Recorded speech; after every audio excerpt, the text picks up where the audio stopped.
Hi, I'm Angela Williams. And I am Krista Marshall, and we are happy to be here with you today. If this is your first time ever watching our show, we are a podcast that's dedicated to those that have overcome and experienced child sexual abuse, as well as what that process looks like to heal. And we have got a great guest today who has quite a story Yep. to share. And we're going to kind of lean into kind of how addiction plays out Wow. with child sexual abuse. Yes. So, without further ado, I'd like to welcome our guest in. Her name is Mary Beth O'Connor, and she's coming in from California. I don't know what part, but she has written an amazing book. And that book is From Junkie to Judge: One Woman's Triumph Over Trauma and Addiction. So, Mm. welcome, Mary Beth. Hi, thanks for having me. Good to be Uh, here.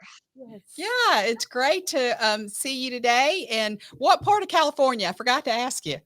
Yeah, I'm in the Bay Area. And oh, how beautiful. How's the weather out there? It's typical October, which means like a high of 62. So Ah, a Oh, little wow. chilly, a Yeah, little that's a chilly little for us chilly. anyway. Well, Mary Beth, you have quite a story, and I would just love, our podcast deals with child sexual abuse and exploitation, and a lot of our viewers are survivors and seeking healing and dealing with the aftermath, which addiction a lot of times is the aftermath. So we'd love for you to kind of start and tell us your story of abuse. Yeah, so I had sort of a challenging mother, not connecting me and somewhat violent, but things got much worse when I was 9 and she married my stepfather. And he was very violent with her. He was physically and he was sexually violent with me. And the actual physical contact, the worst episode was when I was 11 or 12, when I was 12. But after that, it was constant threats, like he would get up, he would back me up against a wall and tell me he was going to, teach me how to give him a blow job and like all kinds of threats. So I never knew, like, when's it going to cross over when's it going to go further again. It was just that constant unknowing on top of physical abuse and others. And then I had sexual assaults outside the home, even as a young person. I actually didn't understand it at the time, but when I was young, like 13, 14, I was having sex with men who were like 18, 19, 20, which I didn't understand until adulthood was actually a crime. That is, that is child sexual assault. I had sexual assault as an adult. And so all of it together was just sort of, I say, wide and deep trauma that really created an unstable foundation for me that caused me to react with drugs. Do Mm. you think your mom knew of the sexual assault from your stepfather? I don't know. She did, when I was an adult, ask me one time whether he had ever done anything sexual, and she said, but I don't know whether it was just sort of knowing who he was versus suspecting something specific. But because I didn't have that bonded relationship with my mother, and because I just knew, it didn't occur to me to tell her. Like, it wasn't really part of our relationship that I would go to her for help. And Mm. so that was part of the problem, is that I felt very much on my own, very much alone, like I had nowhere to turn. Plus, when you're living in a house where there's a lot of abuse going on, there's that, sort of unwritten rule. You don't tell people, right? It's like, keep it in the house. And the police would come to our house once in a while for physical abuse, but it wasn't very often. And it was just sort of what goes on in the home stays in the home to sort of the best of your ability. Wow. So it sounds like you didn't have any extended family or family that supported you at all. I mean, there was family, but on the other hand, they weren't doing anything about, what the parts that they knew. Like, it was clear, although I don't think they ever knew the extent of the abuse. My stepfather, was volatile in front of them at times, and I didn't see them stepping up. And then one time, my mother Mm. actually left him for a couple weeks, and again, I didn't see the family sort of reaching out to offer her a lot of help and support. So Mhm. that didn't occur to me to sort of reach out beyond my mom to the rest of the family. Wow. So when did you first take some type of substance to kind of numb your pain? So my first drug was alcohol. It was when I was 12, and it was Boone's Farm Strawberry Hill Wine, which a lot of people know because it's that sweet entry level drug. And what really captured my attention was how much better it made me feel. You know, I mean, Mm. the thing with drugs is that in the beginning, they work. You know, like that's part of the what creates the cycle. But Mhm. also it's sort of it's hard to resist when you're in that kind of pain from trauma, because there's two sort of benefits in the beginning. One is that it sort of puts you the pain at a distance. Like it's, you know, it's sort of more shoved down. I'm not feeling it as acutely. But the other side of it is that I felt happy and joyful and sort of bonded with my friend in a more in a deeper way than I could feel without the substances. And that is a hard combination to resist when you don't have a lot of positive feelings or and when you have so much pain. Wow. Exactly, and not positive feedback in your life. Right. Yes, I mean, and that's why I'm sure you ladies you are familiar with adverse childhood experiences scores, Yes. right? And so Oh, my yeah. ACE score is actually a 7, and the data really shows that if your ACE score is even a 4, your odds of developing an addiction are about 3 times higher than the general population, and the odds are going to go up as your ACE score goes up. Mm. And so where did you go from the moonshine? Yeah. I added in weed pretty quickly. There were pills around, and I did a lot of LSD my sophomore year of high school. And then when I was 16, I found what became my drug of choice, which was methamphetamine. And I was shooting meth at 17 within 6 months, and I was in full bore addiction at the end of high school. And I didn't get sober till 32. I had a couple better years in college, better, not good, but better. But basically, I was on a run until I was 32 years old. So it was a long haul. Wow. So you were from essentially 12 all the way to 32. You were functioning. You were in college. Talk to us about what that process looked like. Well, I was functioning in the beginning. So Okay. when I was in school, I mean, first of all, school was always like my one real positive place. I did really well in school and I got a lot of positive attention. That was where I was seen. Like, you know, Yeah. teachers saw me and they valued me for sort of my innate abilities. And so that was really my special place.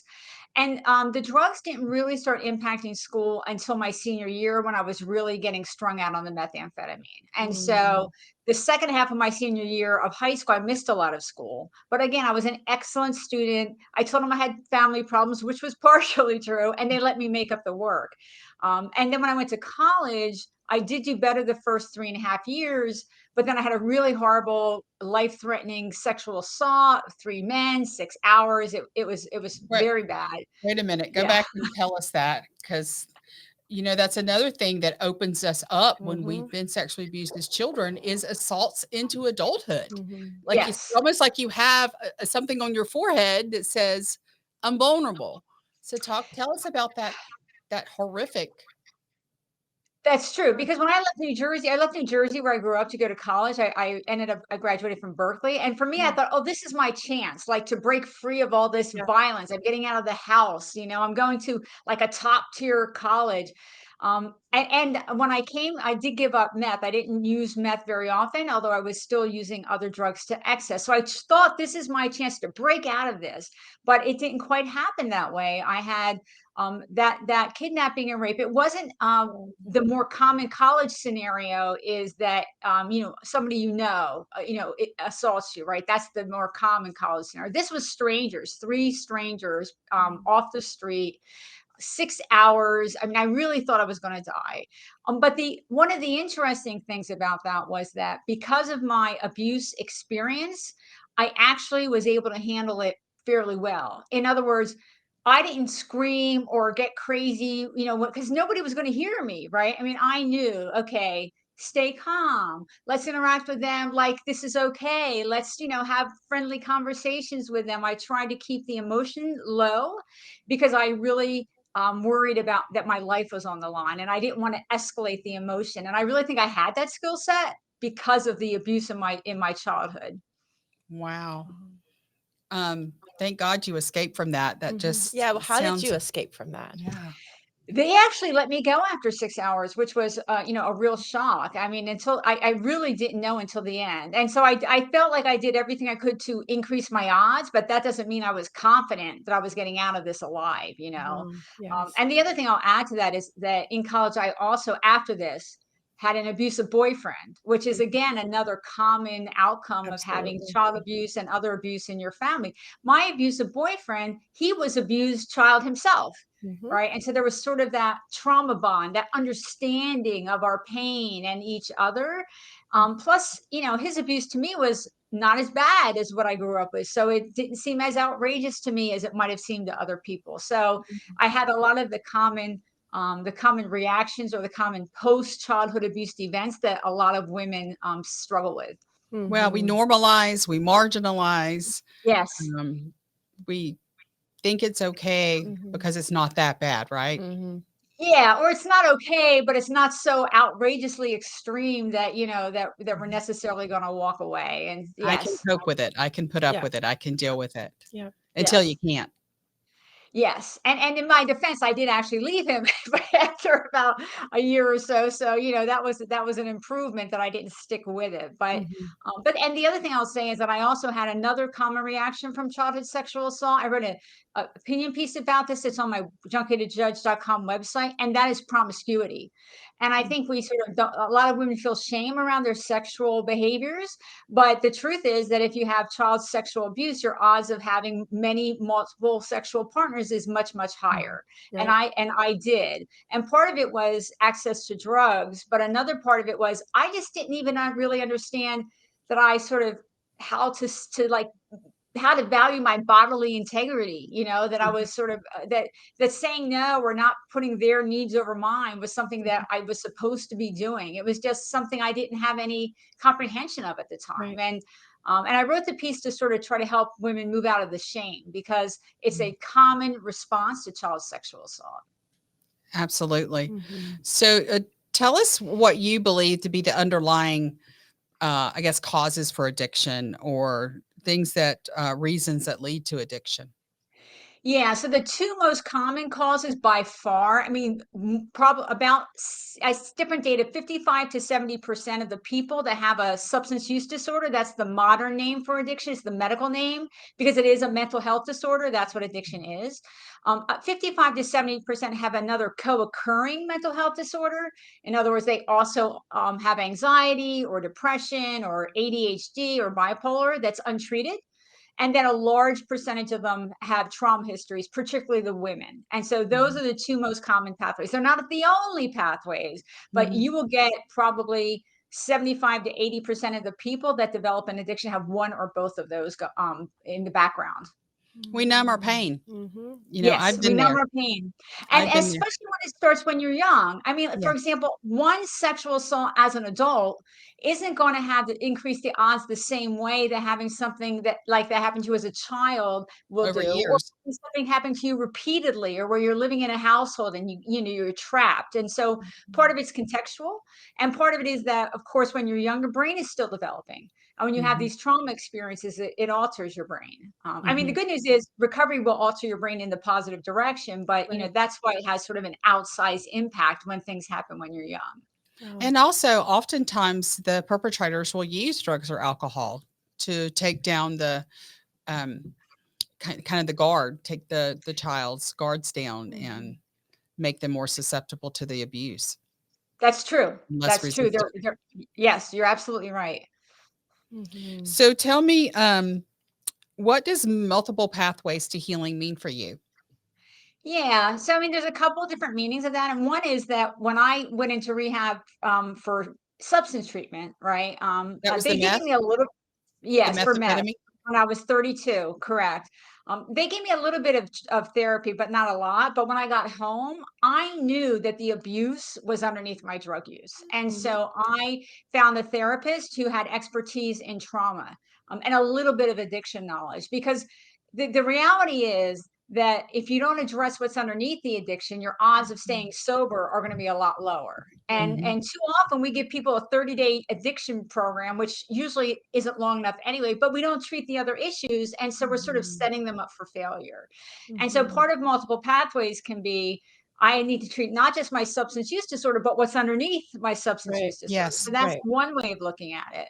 And Mhm. then another way of looking at it is that the different treatment modalities will work for different people. And then Exactly. another aspect is that for peer support, like there's 12 steps, which is Alcoholics Anonymous and all those anonymouses. There are other peer support groups as well.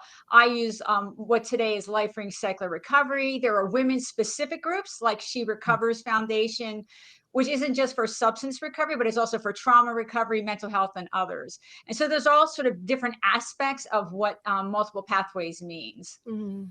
Well, tell us, because this is just the mind-boggling, how you got from junkie to judge, and I love that title. That Yeah, is so it's catchy. definitely catchy. So your book is From Junkie to Judge: One Woman's Triumph Over Trauma and Addiction. That can be found on Amazon. Do you have a copy of it with you there that you could hold up? I'm sorry, I don't have a copy of it with me here, but yeah, We'll put one in the link for Yeah. sure. good. Yeah, But on tell us how you Amazon. got there. That's just mind-boggling. I mean, so when I got sober, I'm 32. I actually did have my Berkeley degree for undergrad and good grades. But I had the last 10 years after college. You asked whether I was functional through the whole thing. Not for those last 10 years, from college graduation until 32. My terminology is that instead of working my way up the corporate ladder like you're supposed to do after college, I worked my way down the corporate ladder during Oh those 10 no. years. That's funny. Yeah. Because I couldn't hold a job, right? Because I'm on Yeah. meth. And so I got sober with a horrible resume, but a Berkeley degree. And so I really had to be realistic professionally where I was going to start after rehab. Nobody was hiring me for a career job, I can guarantee you, but I also wasn't ready. I wasn't ready. And so I had to sort of, shove down my ego or my wishful thinking that I was going to make up for lost time in a year, and deal with where I was. And so my first job at 32 after rehab was a temporary, part-time, low-level admin job, to get sort of in the habit of going to work on time every day and doing a good job and, over and over. And then I got a permanent mid-level full-time administrative job. Then I, worked my way into middle management in Silicon Valley where I lived. And at 6 years sober, I went to Berkeley Law School, and I emphasize 6 years sober. Yeah. I then worked at a big law firm in Silicon Valley. Then I did class action work for the federal government. And at 20 years sober, I was appointed a federal administrative law judge. And so that was sort of the arc. It's not like I got sober thinking I want to be a judge one day. Oh, wow. Yeah. No, I know. I thought, hey, let's not get fired again. Like that was my first professional goal. Right. Mary Beth, can you speak to that person that's just getting out of rehab Yes. and maybe people are judging them and looking at them and looking at their resume, and you've got to, account for where you've been. And can you speak to that person? Because that seems like that would be so challenging. It is. And so from the professional side, I mean, part of what can help. So for example, people have to think about, do they have a criminal record, right? Because that can be held against them. And if so, how recent is it? Because at a certain point, you can usually get criminal records expunged. And so that's something to think about because that'll help. But also realistically, do an honest analysis. What's my skill set? What's my work history? But realistically, what job can I get right now? Because often we can't get the job we are theoretically qualified for because we have all that resume mess. And so it's important to be honest with yourself and start where you are and start with what you can get. But there are also some services. There's things called recovery ready workplaces. There can be services about career building, how to write a good resume, practice how to answer the questions about resume gaps. What are you going to say about that? What are you going to say about any time that you were in treatment? I mean, total honesty is not necessary, but you need to be ready with an answer that's going to that you're comfortable with and that's going to give you the best chance of getting the first job. And then when you get the first job, to me, it's always about, okay, so what's my right next job? And how do I get the skills I need in order to get that right next job? And that's how you get the snowball moving and moving up step by step. Wow. And what about those moments in your recovery where you just wanted to take a drink? You just wanted, just for a minute, because I can only imagine it was stressful. I can stop. Let me Yeah. just get, you know what I'm saying? Like, speak to that person that's right there, ready to pick it up. What would you say to them?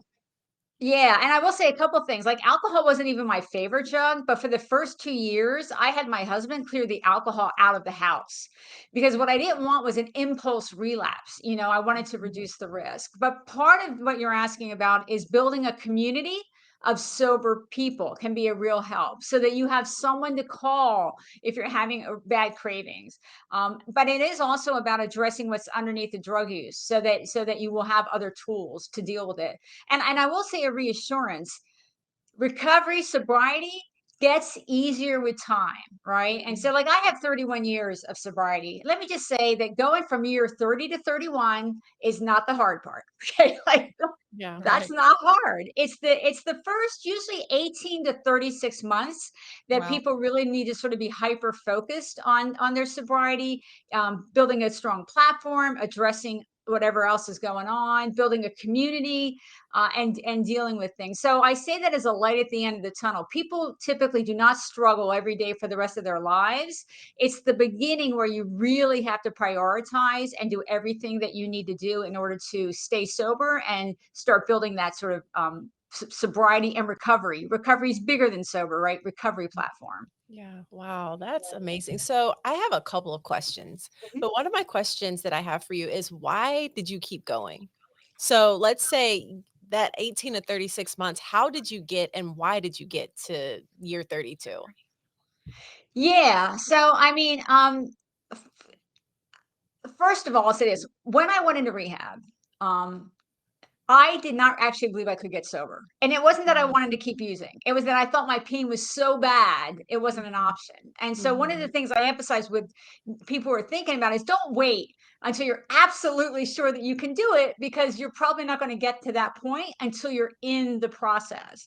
Wow. And so the other thing is that, but once I started going to recovery meetings and I would hear people talk about their history, and let's just say some of the women, their history would be very similar to mine: Mhm. child physical abuse, child sexual abuse, sexual assault outside the home, years or decades of substance use. And now I'm looking at them and they've got a year sober or 2 years sober, and they're looking healthy and they've got a job and they're paying off their debt. And it started to put it in my mind that it was real, Wow. that this is actually a Mhm. real possibility. And that was part of what was necessary, because I think you need to find a way to have hope, because early recovery is hard. You Mm, can't do that hard work if you don't have some hope that there's going to be a positive outcome. wow. But I'm also saying I did not have perfect abstinence from day one, and most people don't. And so I used meth 3 times in my first 5 months. Mm, But so not perfect, but think of how much better that was. I mean, I yeah. was using it every Progress. day, right? So Yeah. that was That was pretty good. progress. Yes. That Progress, was not not perfection. Yeah. Right. That's What was true. your other question? that was Yes. fast progress. But Mhm. sometimes families get terrified if they see a slip. I mean, I understand it. The families have Yes. also been through a trauma, Yes. Right. but the reality is that the truth is we just don't have the skills to be perfect, most of us. We just don't have the skill set yet. It takes practice and persistence Mm, and building up different strategies and techniques that work for you. So mhm. I always encourage families to look at the bigger picture.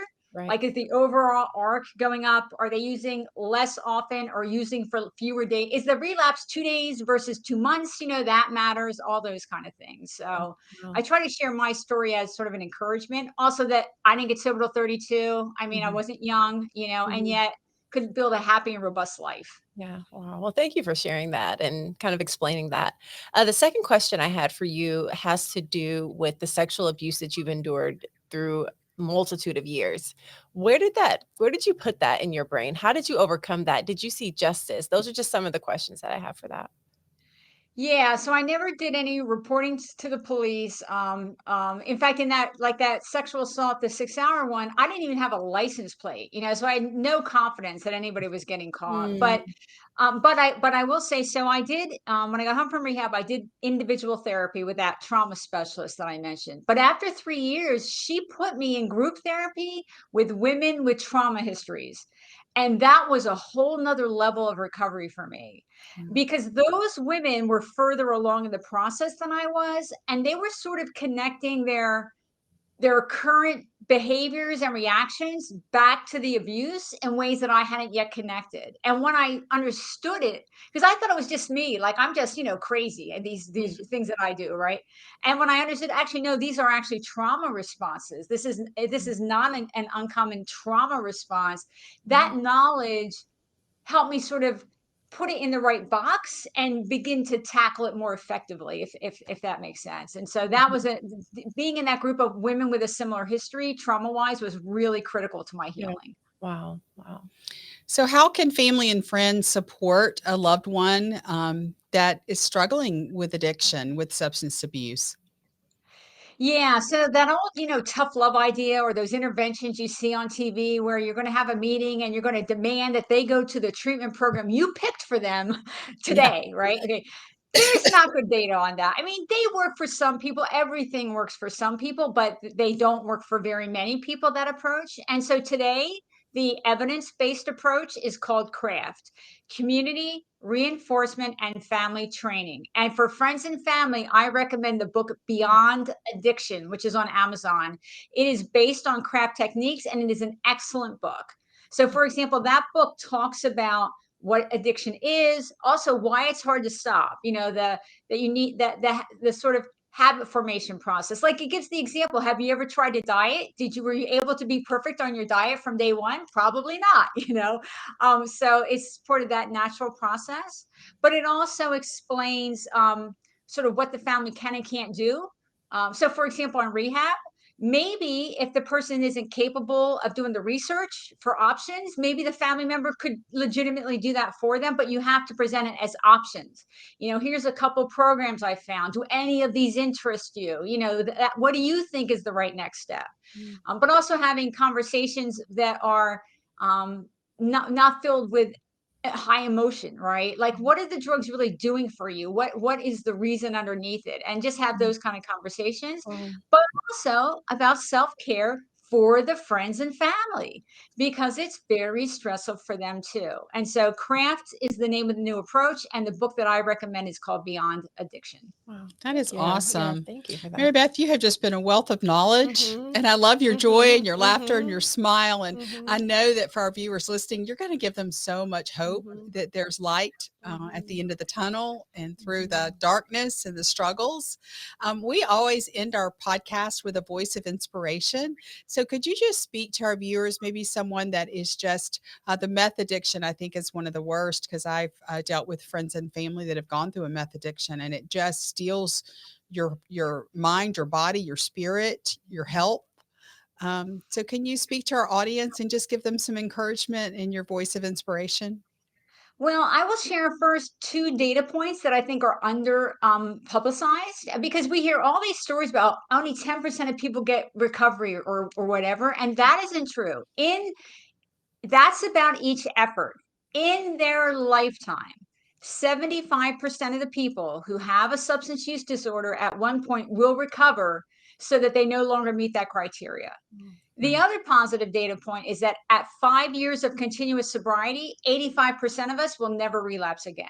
Wow. And so I try to share that positive data, because people, I think, don't hear about it enough. And so know that it's not hopeless. It's never too late. And that in the long run, the odds are very high that your loved one is going to find a way out. That's awesome.